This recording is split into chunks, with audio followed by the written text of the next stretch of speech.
अस्सलाम वालेकुम second year students, मैं हूं अब्दुल रज़ाक और हम चैप्टर नंबर 12 इलेक्ट्रोस्टैटिक्स पढ़ रहे हैं। आज हमने चैप्टर नंबर 12 के अंदर कैपेसिटर्स के बारे में बेसिक इंट्रोडक्शन पढ़ना है। तो आइए चलते हैं अपने वाइट बोर्ड की तरफ। तो आज के हमारे टॉपिक की हेडिंग है capacitor. What is a capacitor? Capacitor is a device to store charge. ये चार्ज स्टोर करने का डिवाइस है। अगर कैपेसिटर चार्ज स्टोर करने का डिवाइस है तो बैटरी क्या है? क्या बैटरी चार्ज स्टोर नहीं करती? तो इसका जवाब है नो, बैटरी चार्ज स्टोर नहीं करती। बैटरी क्या करती है? बैटरी स्टोर करती है केमिकल एनर्जी, और केमिकल एनर्जी को बैटरी कन्वर्ट करके देती है किस फॉर्म में? इलेक्ट्रिक या फिर इलेक्ट्रिकल एनर्जी में। ये काम सेल किस तरह से करता है, ये काम बैटरी किस तरह से करती है, इसकी रिप्रेजेंटेशन के लिए हम बैटरी की ब्लॉक डायग्राम बनाते हैं इस तरह से। और जो इसका पॉजिटिव टर्मिनल है वो इस तरह से रिप्रेजेंट कर देता हूं।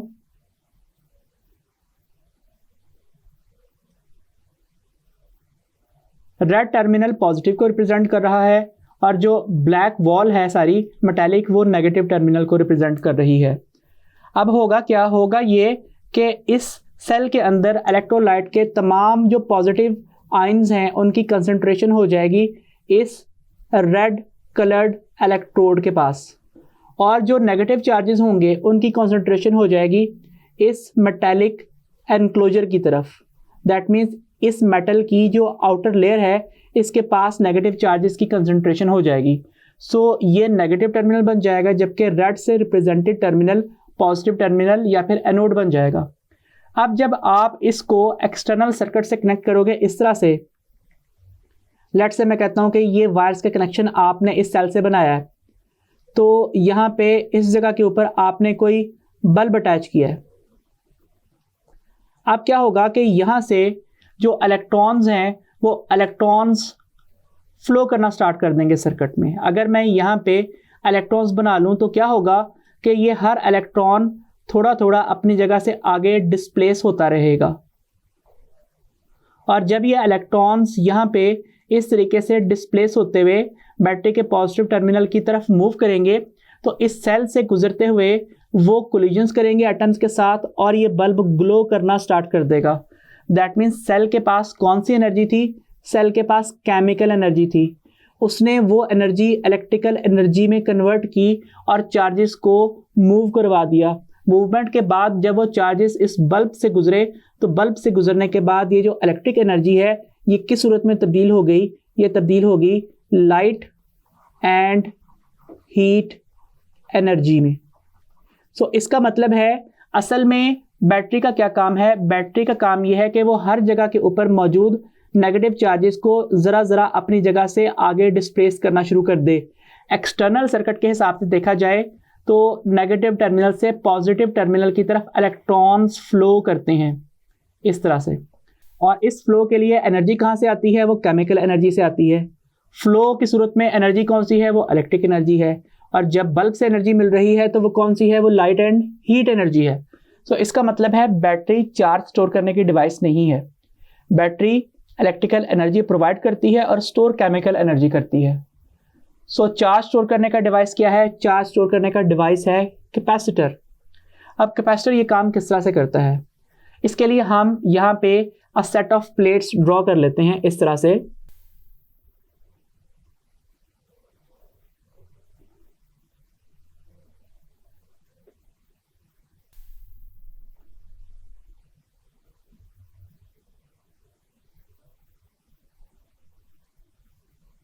सो ये अ सेट ऑफ प्लेट्स है, और इसके बाद हमने इसके ऊपर कनेक्शन बनाया है वायर्स के जरिए से इस तरह से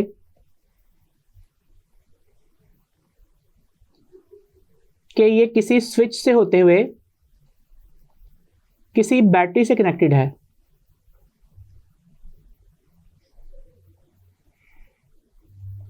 और लेट से इस बैटरी का पोटेंशियल V है और समझाने की गर्ज से मैं इस पोटेंशियल को 12 वोल्ट लिख रहा हूं। इस वक्त हमने स्विच को ऑफ रखा हुआ है और कैपेसिटर के अक्रॉस आने वाला पोटेंशियल डिफरेंस जो है वो फिलहाल 0 है, और ये पोटेंशियल डिफरेंस मेजर करने के लिए हम इस जगह के ऊपर एक वोल्ट मीटर कनेक्ट कर सकते हैं। अब आप क्या कीजिए, अब आप यहाँ पे इस जगह के ऊपर कनेक्शन कंप्लीट कर दीजिए। मैं यहाँ पे पर्पल कलर के ज़रिए से इस पूरे सेटअप के ऊपर ये डॉट्स के ज़रिए से इलेक्ट्रॉन्स रिप्रेजेंट कर रहा हूँ। इलेक्ट्रॉन्स की तादाद नंबर बहुत ज़्यादा है, मैं सिर्फ चंद एक इलेक्ट्रॉन्स ड्रॉ कर रहा हूँ यहाँ पे समझाने की गर्ज से। अब होता क्या है कि जो बैटरी का पॉजिटिव टर्मिनल है वो इलेक्ट्रॉन्स अट्रैक्ट करता है, और जो नेगेटिव टर्मिनल है वो इलेक्ट्रॉन्स को क्या करता है, सप्लाई करता है। नतीजा क्या होता है, ये सारे इलेक्ट्रॉन्स अपनी अपनी जगह से डिस्प्लेस होना शुरू हो जाते हैं इस डायरेक्शन में, एक्सटर्नली बैटरी के नेगेटिव से पॉजिटिव टर्मिनल की तरफ, और इंटरनली बैटरी के पॉजिटिव से नेगेटिव टर्मिनल की तरफ। इस तरीके से इन इलेक्ट्रॉन्स की डिस्प्लेसमेंट है। अब इसके नतीजे में ये जो फर्स्ट प्लेट है इससे इलेक्ट्रॉन्स हट जाते हैं, और जैसे ही इलेक्ट्रॉन्स यहाँ से हटते हैं तो यहाँ पे एक पॉजिटिव चार्ज आ जाता है, और जिस प्लेट के ऊपर चार्जेस प्लेस होते हैं उसके ऊपर एक नेगेटिव चार्ज आ जाता है। जैसे ही ये चार्जेस यहाँ पे डिपॉजिट होते हैं तो इनके दरमियान में इलेक्ट्रोस्टैटिक अट्रैक्टिव फोर्स डेवलप होती है, इलेक्ट्रिक फील्ड बनती है, और ये आपस में अट्रैक्टिव फोर्सेस से बाइंड हो जाते हैं। जब यहाँ पे a large number of charges का सेट प्लेस होता है तो बैटरी की प्लेट्स के अक्रॉस जो पोटेंशियल 12 वोल्ट था और कैपेसिटर की प्लेट्स के अक्रॉस जो पोटेंशियल 0 वोल्ट था उनमें डिफरेंस कम होना शुरू हो जाता है। ये वाला वोल्टेज 0 वोल्ट से बढ़ता है और बढ़ के लेट्स से समझाने की गर्ज से कह रहा हूँ कि large number of charges place करने के बाद 3 वोल्ट हो जाता है। लेकिन अभी भी यहाँ पे दोनों वोल्टेजेस बराबर नहीं आए। अब क्या होगा कि बैटरी यहाँ से मज़ीद चार्जेस इस प्लेट से निकालती रहेगी और इस प्लेट पे डिपॉजिट करती रहेगी। यहाँ पे इस तरीके से चार्जेस प्लेस होते रहेंगे और पोटेंशियल जो कैपेसिटर की प्लेट्स के अक्रॉस है वो बढ़ता रहेगा। मज़ीद चार्जेस प्लेस होंगे, ये बढ़ के 9 वोल्ट हो जाएगा। मज़ीद चार्जेस प्लेस होंगे, ये बढ़ के 12 वोल्ट हो जाएगा। अब यहाँ पे ये वोल्ट मीटर भी 12 वोल्ट रिप्रेजेंट कर रहा है और बैटरी भी 12 वोल्ट ही रिप्रेजेंट कर रही है। जितना पॉजिटिव यहाँ पे है उतना ही पॉजिटिव इस प्लेट के ऊपर भी, इस जगह के ऊपर मौजूद है। जितना नेगेटिव ये टर्मिनल है उतनी ही नेगेटिव ये प्लेट भी बनी हुई है। अब कोई पोटेंशियल डिफरेंस नहीं है, अब मज़ीद चार्जेस फ्लो नहीं करेंगे और जो चार्जेस डिपॉजिट हो चुके हैं उनके दरमियान में इस तरीके से इलेक्ट्रिक फील्ड्स बनेंगी और वो आपस में इलेक्ट्रोस्टैटिक फोर्स के अंदर बाइंड हो जाएंगे। अगर आप इस स्टोर्ड चार्ज को मज़ीद बढ़ाना चाहें तो आप क्या करेंगे, आप बैटरी का वोल्टेज बढ़ा के लेट्स से 12 से 15 वोल्ट्स कर देते हैं। अब क्या होगा, आप बैटरी यहाँ पे मज़ीद कुछ चार्जेस डिस्प्लेस करेगी इस तरह से, प्लस और माइनस। वो चार्जेस भी इलेक्ट्रोस्टैटिक फोर्स ऑफ अट्रैक्शन में बाइंड हो जाएंगे, उनके दरमियान में इलेक्ट्रिक फील्ड बनेगी और जो वोल्टेज कैपेसिटर प्लेट पे आया है 12 वोल्ट का वो बढ़ के कितना हो जाएगा, वो बढ़ के 15 वोल्ट्स हो जाएगा। अगर आप यहाँ पे बैटरी का वोल्टेज 15 वोल्ट से कम करके 9 वोल्ट कर दो, अब क्या होगा, अब ये होगा कि बैटरी के जो टर्मिनल्स पे पोटेंशियल आ रहा है वो कैपेसिटर्स की प्लेट्स पे आने वाले पोटेंशियल से कम हो जाएगा। अब चार्जेस बैकवर्ड फ्लो करेंगे। नतीजा क्या होगा कि यहाँ से ये जो इलेक्ट्रॉन्स हैं ये वापस बैकवर्ड फ्लो करना शुरू कर देंगे। तमाम इलेक्ट्रॉन्स थोड़ा थोड़ा ऑपोजिट डायरेक्शन में मूव करेंगे और मूव करके इधर आ जाएंगे। नतीजा क्या होगा कि इधर से ये पॉजिटिव चार्ज ख़त्म होगा, इधर से नेगेटिव चार्ज ख़त्म होगा, फिर मज़ीद एक सेट ऑफ चार्जेस न्यूट्रलाइज होंगे और वहाँ से वो चार्जेस वापस मूव कर जाएंगे और कैपेसिटर्स की प्लेट्स पे आने वाला वोल्टेज कम होते होते 15 से 12 वोल्ट होगा, मज़ीद कम होते हुए वो कितना हो जाएगा, वो 9 वोल्ट हो जाएगा। जब कैपेसिटर के अक्रॉस आने वाला पोटेंशियल डिफरेंस और बैटरी के अक्रॉस टर्मिनल्स पे आने वाला पोटेंशियल डिफरेंस वो आपस में इक्वल हो जाते हैं तो इस कंडीशन को हम क्या कहते हैं, इसको हम कहते हैं इलेक्ट्रोस्टैटिक इक्विलिब्रियम। एक कैपेसिटर पे तब तक चार्जेस उसके अक्रॉस, प्लेट्स के क्रॉस फ्लो करते रहते हैं जब तक कि उसकी प्लेट्स पे आने वाला पोटेंशियल डिफरेंस बैटरी के टर्मिनल्स पे आने वाले पोटेंशियल डिफरेंस के इक्वल ना आ जाए। इस सारे डिस्कशन से जो एक कंक्लूजन हम ड्रॉ कर सकते हैं वो ये कि किसी भी कैपेसिटर्स की प्लेट्स के ऊपर जो स्टोर्ड चार्ज है वो उतना ही ज़्यादा होता है जितना आप ज़्यादा पोटेंशियल डिफरेंस अप्लाई करते हैं। और यहाँ से हमने एक बात और कंक्लूड की कि कैपेसिटर्स की जो प्लेट है वो क्या स्टोर करती हैं, वो स्टोर करती हैं चार्जेस। और इसके बाद जब चार्जेस स्टोर हो जाते हैं तो उन चार्जेस के दरमियान में क्या बन जाती है, इलेक्ट्रिक फील्ड बन जाती है। इसका मतलब है कैपेसिटर क्या स्टोर करता है, कैपेसिटर स्टोर करता है इलेक्ट्रिक एनर्जी। तो बैटरी में और कैपेसिटर में क्या फ़र्क हुआ कि बैटरी एनर्जी स्टोर करती है केमिकल एनर्जी और प्रोवाइड कर देती है इलेक्ट्रिक एनर्जी। कैपेसिटर स्टोर भी इलेक्ट्रिक एनर्जी करता है चार्जेस की सूरत में और प्रोवाइड भी इलेक्ट्रिक एनर्जी ही करता है। अब ये जो प्रोपोर्शनैलिटी हमने डिस्कस की है इसको भी हम डिटेल में देख चुके हैं। जब बैटरी का पोटेंशियल डिफरेंस बढ़ाया जाता है तो कैपेसिटर प्लेट का पोटेंशियल डिफरेंस भी बढ़ता है, और जब बैटरी का टर्मिनल पोटेंशियल डिफरेंस को डिक्रीज करवाया जाए तो कैपेसिटर्स की प्लेट पे आने वाला पोटेंशियल भी क्या कर जाता है, वो भी डिक्रीज कर जाता है। अब फर्दर हमने क्या करना है, इस प्रोपोर्शनैलिटी में एक कांस्टेंट ऑफ इक्वेशन पुट करना है, that is Q is equal to CV। This is our equation number 1 और इसमें C क्या है, C is constant of proportionality.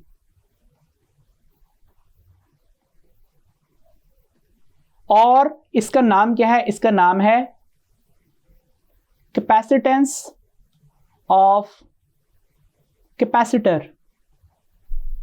अगर हम इस इक्वेशन नंबर 1 को रीअरेंज करें तो पोटेंशियल डिफरेंस जो C से मल्टीप्लाई हो रहा है वो इक्वेशन की दूसरी साइड पे जाके डिवाइड हो जाएगा और रिलेशन क्या बन जाएगा, रिलेशन बन जाएगा C is equal to Q over V। इस इक्वेशन को इक्वेशन 2 का नाम देते हैं और हम कैपेसिटेंस ऑफ कैपेसिटर को डिफाइन कर देते हैं। सबसे पहले 9th वाली डेफिनेशन वो क्या है, it is ability of a capacitor to store charge. Ability of a capacitor to store charge is called its capacitance. और अगर हम इस फॉर्मूले से मैथमेटिकल डेफिनेशन करें तो वो क्या होगी, वो होगी, सबसे पहले Q को रीड आउट कर लें, charge stored on either of the plates of a capacitor. That means capacitor की जो दोनों प्लेट्स हैं उनमें से किसी भी एक प्लेट के ऊपर स्टोर हुआ चार्ज। डिवीजन को पढ़िए, इसको कैसे पढ़ते हैं, इसको पढ़ते हैं पर यूनिट। V क्या है, पोटेंशियल डिफरेंस ऑफ बैटरी है, लेकिन हम इसे इस तरह पढ़ेंगे, potential difference applied across its plates. Capacitor की प्लेट्स के जो टर्मिनल्स हैं उनके ऊपर अप्लाइड पोटेंशियल डिफरेंस है। कैपेसिटर की प्लेट्स के ऊपर जो पोटेंशियल डिफरेंस है उसकी बात हो रही है। सो यहाँ पे इसकी डेफिनेशन क्या बनेगी, इसकी डेफिनेशन बनेगी, charge stored on either of the plates of a capacitor per unit potential difference applied across its plates is called capacitance of the capacitor. अब रीड आउट कर लीजिए इस टर्म को, is called capacitance of the capacitor. So फिर से read out करना सिखा रहा हूं, the charge stored on either of the plates of a capacitor per unit potential difference applied across its plates is called capacitance of the capacitor. So ये किसी capacitor की charge store करने की सलाहियत है और इसकी मैथमेटिकल डेफिनेशन का तर्जुमा क्या है, वो है कि किसी कैपेसिटर की किसी भी एक प्लेट के ऊपर स्टोर चार्ज पर यूनिट किसे डिवाइड करना है, जो आपने उस कैपेसिटर की प्लेट के ऊपर पोटेंशियल डिफरेंस अप्लाई किया है उसे डिवाइड करना है। इससे आपको क्या मिल जाएगा, इससे आपको कैपेसिटेंस ऑफ कैपेसिटर की वैल्यू मिल जाएगी। नेक्स्ट अब हमने यहाँ पे लॉजिकल एक्सप्लेनेशन करनी है C is equal to Q by V की। अगर आपको कहा जाए कि किसी कैपेसिटर की प्लेट के अक्रॉस अप्लाइड पोटेंशियल डिफरेंस की वैल्यू को बढ़ा दिया गया है तो बताइए इसकी कैपेसिटेंस पे क्या फ़र्क पड़ेगा। तो आपका यकीनन पहला परसेप्शन यही होगा कि सी वी के इन्वर्सली प्रोपोर्शनल है। सो अगर वी बढ़ेगा तो सी की वैल्यू कम हो जाएगी, जबकि ऐसा बिल्कुल भी नहीं है। रिलेशन है Q is directly proportional to V। So अगर आप यहाँ पे V की वैल्यू को इंक्रीज करेंगे तो चार्ज स्टोर्ड भी बढ़ जाएगा और कैपेसिटर की वैल्यू के ऊपर कोई भी चेंज नहीं आएगा।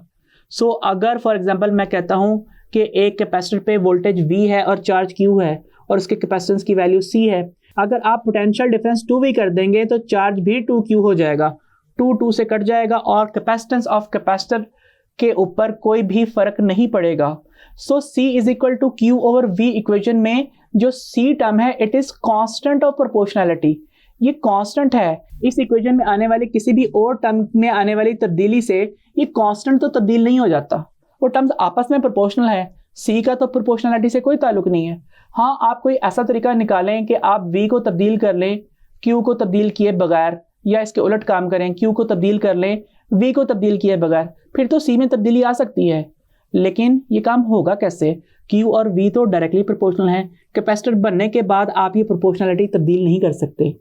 C का जो आंसर कैपेसिटर बनने के बाद आ गया वही आ गया। अब V को बढ़ाएं Q भी बढ़ेगा, V को कम करें Q भी कम होगा, C के ऊपर कोई फर्क नहीं आएगा। नेक्स्ट हमने जो टर्म डिस्कस करनी है वो है SI, unit of capacitance. Capacitance का SI यूनिट क्या है? सो ये यूनिट माइकल फैराडे के नाम के ऊपर है और ये है फैराड और इसे हम कैपिटल F से डिनोट करते हैं। और अगर आपने फैराड को डिफाइन करना हो तो इसको किस तरह से डिफाइन करते हैं, उसके लिए हम इक्वेशन नंबर 2 ही यूज़ करेंगे। सबसे पहले आप इस इक्वेशन का रेफरेंस दे दीजिए कि हम जिस फॉर्मूले को यूज़ कर रहे हैं वो है C is equal to Q over V। फिर आप ऐसा कीजिए कि Q की जगह पे उसका यूनिट कूलम पुट कर दें, V की जगह पे उसका यूनिट वोल्ट पुट कर दें, C की जगह पे उसका यूनिट फैराड पुट कर दें और सबके साथ 1, 1 और 1 लिख दें। लेट्स से मैं कहता हूं कि पहले आप इन दोनों टर्म्स को आपस में ज्वाइन करके रीड आउट कर रहे हो। सो इन दोनों टर्म्स को मिला के किस तरह से रीड आउट करेंगे? इसको इस तरह से रीड आउट करेंगे, if 1 coulomb of charge is stored on either of the plates of a capacitor। अब हमने डिवीजन को रीड आउट करना है और डिवीजन को यूनिट्स के मामले में और तरह से रीड आउट करते हैं। जब हम टर्म डिफाइन करते हैं तो इसको पर यूनिट पढ़ते हैं, लेकिन अब मैं इसके लिए यूज करूंगा व्हेन का वर्ड। अगली टर्म जो रीड आउट करनी है वो है ये 1 वोल्ट वाली टर्म और ये V वाली टर्म। आप इन दोनों टर्म्स को ज्वाइन करके पढ़िए। इसे क्या पढ़ेंगे? इसे हम पढ़ेंगे when 1 volt of potential difference is applied across its plates। किसकी प्लेट्स के ऊपर? कैपेसिटर की प्लेट्स के ऊपर। अब यहां पे इस इक्वालिटी को पढ़ लीजिए, इसको आपस में लिंक कीजिए। देन फिर आप जिस टर्म को रीड आउट करेंगे वो है कैपेसिटेंस और 1 फैराड वाली टर्म। इसको किस तरह से रीड आउट करेंगे? आप लिखेंगे then capacitance of the capacitor is 1 volt. So एक ऐसा कैपेसिटर जो अपनी प्लेट्स पे 1 कूलम चार्ज स्टोर करता है, जब उसकी प्लेट्स पे 1 वोल्ट का पोटेंशियल डिफरेंस अप्लाई किया जाए तो उस वक्त उसकी कैपेसिटेंस कितनी होती है? 1 फैराड होती है। इसी तरीके से अगर आप कोई ऐसा कैपेसिटर बना लो जो 1 वोल्ट पोटेंशियल डिफरेंस अप्लाई करने पे 2 कूलम चार्ज स्टोर करे तो उसकी कैपेसिटेंस क्या होगी? वो होगी 2 फैराड। नेक्स्ट अब हम कैपेसिटेंस के यूनिट फैराड के बेस यूनिट्स की तरफ चलते हैं कि फैराड के अंदर कौन कौन सी बेस क्वांटिटीज किस रेशो से इन्वॉल्व हैं। सो चूंकि फैराड कूलम ओवर वोल्ट के इक्वल है, आप इसे इस तरह भी लिख सकते हैं। सो हम ये बात जानते हैं कि जो कूलम है वो चार्ज का यूनिट है और इसकी basic equation Q is equal to IT होती है, इसलिए कूलम की जगह पे एम्पेयर टाइम सेकंड पुट करते हैं और वोल्ट पोटेंशियल डिफरेंस का यूनिट है और इसका basic formula work done per unit charge होता है, इसलिए आप वोल्ट की जगह पे जूल पर कूलम पुट कर सकते हैं। फर्दर आप वर्क के फार्मूले का रेफरेंस देंगे कि वर्क का फार्मूला F.D होता है, इसलिए आप जूल की जगह पे न्यूटन मीटर पुट कर सकते हैं और फोर्स के फार्मूले का रेफरेंस दीजिए कि फोर्स का formula F is equal to MA होता है, इसलिए आप न्यूटन की जगह पे kilogram metre per second square put कर सकते हैं। सो ये सारी सब्स्टिट्यूशन परफॉर्म कीजिए। कूलम की जगह पे सबसे पहले एम्पेयर सेकंड लिखिए, वोल्ट की जगह पे जूल पर कूलम आएगा, ये बन जाएगा ampere second divided by joule per coulomb या फिर ampere second multiplied by coulomb over joule. Further ये बन जाएगा ampere second as it is और नेक्स्ट कूलम की जगह के ऊपर भी आप एम्पेयर सेकंड पुट कर दीजिए। जूल की जगह पे यहां से आपने न्यूटन मीटर पुट करना है। टर्म क्या बन रही है, ampere square second square over newton over metre. अब आप बाकी टर्म्स अलहदा कर लीजिए, ampere square second square over metre और न्यूटन की जगह पे ये टर्म पुट कर दीजिए। ये क्या बनेगी, ये बन जाएगी kilogram metre per second square. Further ये टर्म बन जाएगी kilogram metre square second raise to power 4 ampere square, या फिर आप इस फैरेड को इस तरह से एक्सप्रेस कर सकते हो, kilogram raise to power -1 metre raise to power -2 second raise to power +4 and ampere raise to power +2। अगर आप कैपेसिटेंस या फिर फैरेड की डायमेंशन लिखना चाहें तो वो डायमेंशंस क्या आएंगी। हम ये बात जानते हैं कि किलोग्राम मास का यूनिट है, मीटर लेंथ का यूनिट है, सेकंड टाइम का यूनिट है और एम्पेयर करंट का यूनिट है। उसके लिए डायमेंशन ए ही यूज़ की जाती है या समटाइम्स आई भी लिख लिया जाता है। सो ये इसकी डायमेंशंस हैं। नेक्स्ट हमने बात करनी है एक इंफॉर्मेशन की, और इस इंफॉर्मेशन में हमने क्या बताना है, इसमें हमने ये बताना है कि farad is a very large unit of capacitance. Farad भले ऐसा यूनिट है लेकिन कैपेसिटेंस के लिए वो एक बहुत ही बड़ा यूनिट है। अगर आप एक ऐसा कैपेसिटर डिज़ाइन करना चाहते हैं जो 1 वोल्ट पोटेंशियल डिफरेंस अप्लाई होने पे अपनी प्लेट्स के ऊपर 1 कूलम चार्ज स्टोर करे, दैट मीन्स उसकी कैपेसिटेंस 1 फैरेड हो, तो अगर आप कैपेसिटर इस तरह से डिज़ाइन कर रहे हैं कि ये जो इसकी प्लेट्स हैं ये इस तरीके से सर्कुलर प्लेट्स हैं, तो आपको इन प्लेट्स का ये जो डायमीटर बनाना पड़ेगा, ये डायमीटर ग्रेटर देन होना चाहिए डायमीटर ऑफ अर्थ। तो अर्थ का डायमीटर कितना है, अर्थ का डायमीटर जो है वो तकरीबन 6400 किलोमीटर टाइम्स 2, ये रेडियस ऑफ अर्थ है, उसको 2 से मल्टीप्लाई कर दें, आंसर कितना आएगा, आंसर 12,800 किलोमीटर होगा। सो 12,800 किलोमीटर से ज़्यादा बड़ी सर्कुलर प्लेट्स अगर आप ड्रॉ करेंगे तो ही एक ऐसा कैपेसिटर बनेगा जो 1 वोल्ट पोटेंशियल डिफरेंस अप्लाई करने पे अपनी प्लेट्स के ऊपर 1 कूलम चार्ज स्टोर रखने की एबिलिटी रखता होगा। नेक्स्ट जो इंफॉर्मेशन की बात करनी है वो ये कि यूजुअली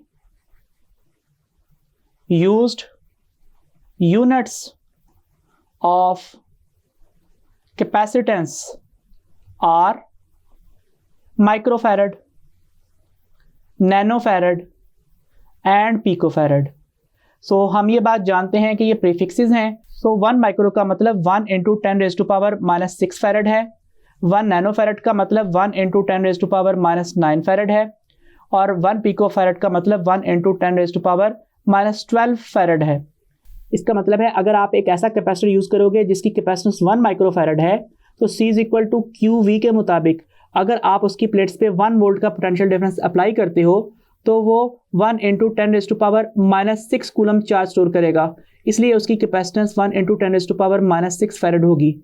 अगर आप डिनोमिनेटर में मौजूद टर्म को डबल कर दोगे, 2 कर दोगे, तो यहाँ पे ऊपर वाले टर्म भी 2 हो जाएगी और आंसर तब भी उतना ही होगा। इसके बाद नेक्स्ट टर्म की बात करते हैं। ये कैपेसिटर ऐसा है कि ये अपनी प्लेट्स के ऊपर 1 वोल्ट का पोटेंशियल डिफरेंस अप्लाई होने पे 1 × 10⁻⁻9 कूलम चार्ज स्टोर करता है, तभी इसकी कैपेसिटेंस की वैल्यू 1 × 10⁻⁻9 फैराड है। और इसी तरीके से थर्ड केस के अंदर C = Q/V को यूज़ करें तो ये कैपेसिटर 1 वोल्ट के पोटेंशियल डिफरेंस के ऊपर 1 × 10⁻12 कूलम चार्ज स्टोर करता है, तभी इसकी कैपेसिटेंस 1 × 10⁻12 फैराड है। हमारा पहला MCQ है, a capacitor stores 1 milli coulomb of charge. So charge stored is 1 millicoulomb, or milli stands for 10⁻³ when a potential difference of 12 volt is applied. So V is 12 volt. What is its capacitance? So capacitance का formula C = Q/V। Value substitute कीजिए। Charge है 1 × 10⁻³ coulomb और potential difference है 12 volt. Calculator पे solve कीजिए, आपका answer होगा 8.3 × 10⁻⁻5 coulomb per volt. यहाँ पे तो माइक्रो की ऑप्शन है, वो 10⁻⁻6 होती है, तो इसका मतलब है हमें कुछ तब्दीली करनी पड़ेगी। हम ऐसा करते हैं कि चूंकि हमें -6 चाहिए, इसलिए मैं इस एक्सप्रेशन में 8.3 × 10⁻⁻5 कूलम पर वोल्ट जो कि फैराड बनेगा, उसमें 0 ऐड कर लेता हूँ। 0 ऐड करने का क्या मकसद है? 0 ऐड करने से कोई फ़ायदा नहीं होगा। मैं ऐसा करता हूँ, यहाँ पे 0 की जगह पे एक और चीज़ लिख लेता हूँ, और वो चीज़ क्या है? वो है +6 -6। अब ये -6 क्यों लिखा? क्योंकि मैं इसे आइसोलेट करने वाला हूँ। कैपेसिटेंस की वैल्यू बन जाएगी C = 8.3 × 10⁻⁻5 + 6 और 10⁻⁻6 फैराड। इन दोनों को मिला के माइक्रो फैराड लिख दें।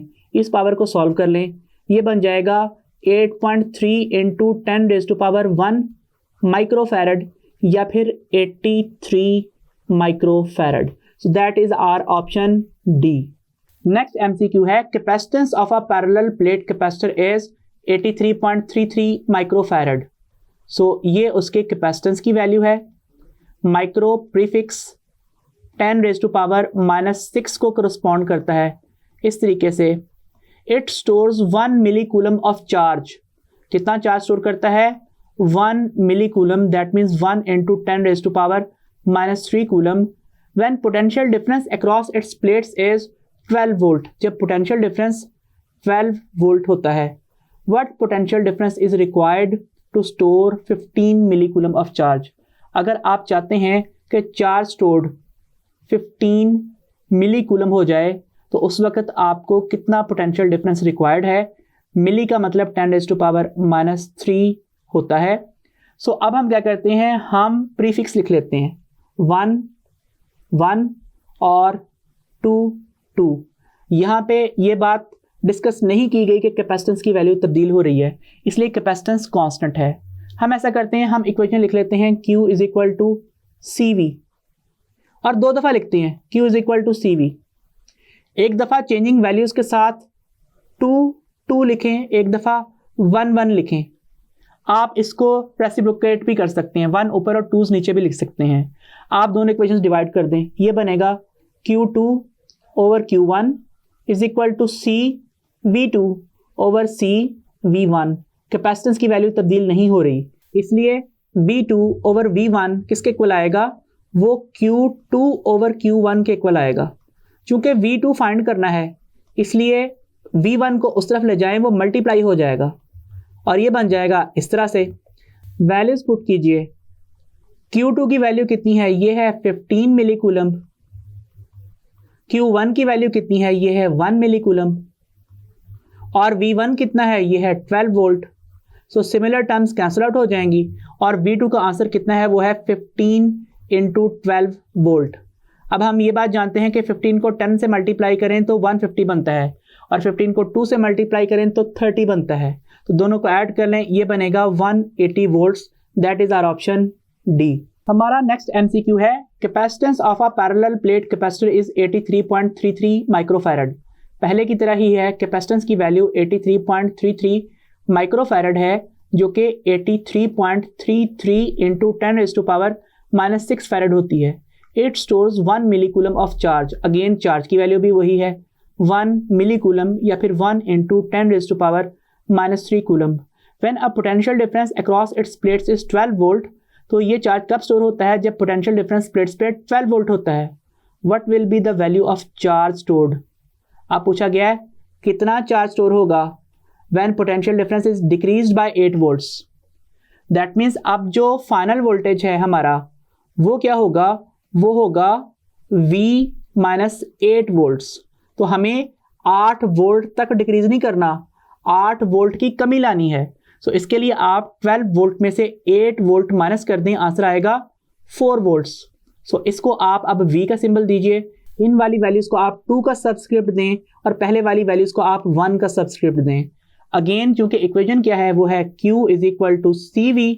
ये इक्वेशन 2 दफ़ा लिखें, एक दफ़ा सबस्क्रिप्ट में 1 1 लिखें, एक दफ़ा 2 2 लिखें, डिवाइड कर लें, इक्वेशन बन जाएगी Q2 ओवर Q1 is equal to CV2 over CV1। Capacitance की वैल्यू में तब्दीली नहीं आई, आपने Q2 फाइंड करना है। सो इक्वेशन बन जाएगी Q2 is equal to V2 over V1 multiplied by Q1। Values put कर लीजिए, Q2 क्या बनेगा? ये बनेगा V2 कितना है? 4 वोल्ट, और V1 कितना है? वो है 12 वोल्ट, और चार्ज 1 कितना है? वो है 1 मिली कूलम या फिर 1 इंटू 10⁻⁻3 कूलम। सो आंसर कितना होगा? आंसर होगा Q2 is equal to 1/3 into 1 into 10⁻⁻3 coulomb या फिर 0.33 इंटू 10⁻⁻3 कूलम या फिर 0.33 मिली कूलम। नेक्स्ट MCQ है capacitance of a parallel plate capacitor is 83.33 microfarad. Previous questions की तरह कैपेसिटेंस की वैल्यू वही है 83.33 माइक्रोफैरड, जहाँ पे माइक्रो का मतलब कितना है? वो है 10⁻⁻6। It stores 1 millicoulomb of charge. 1 millicoulomb charge store हो रहा है, इसका मतलब है 1 इंटू 10⁻⁻3 कूलम।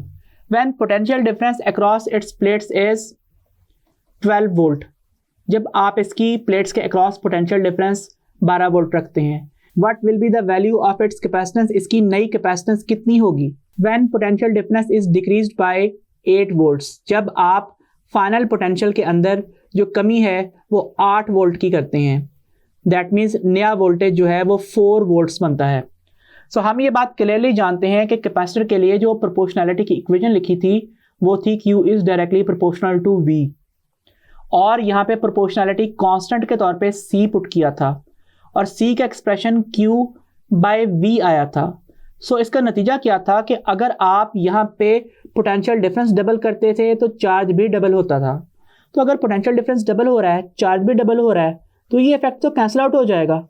पोटेंशियल डिफरेंस तब्दील करने से चार्ज की वैल्यू तब्दील होती है, कैपेसिटेंस की वैल्यू तब्दील नहीं होती।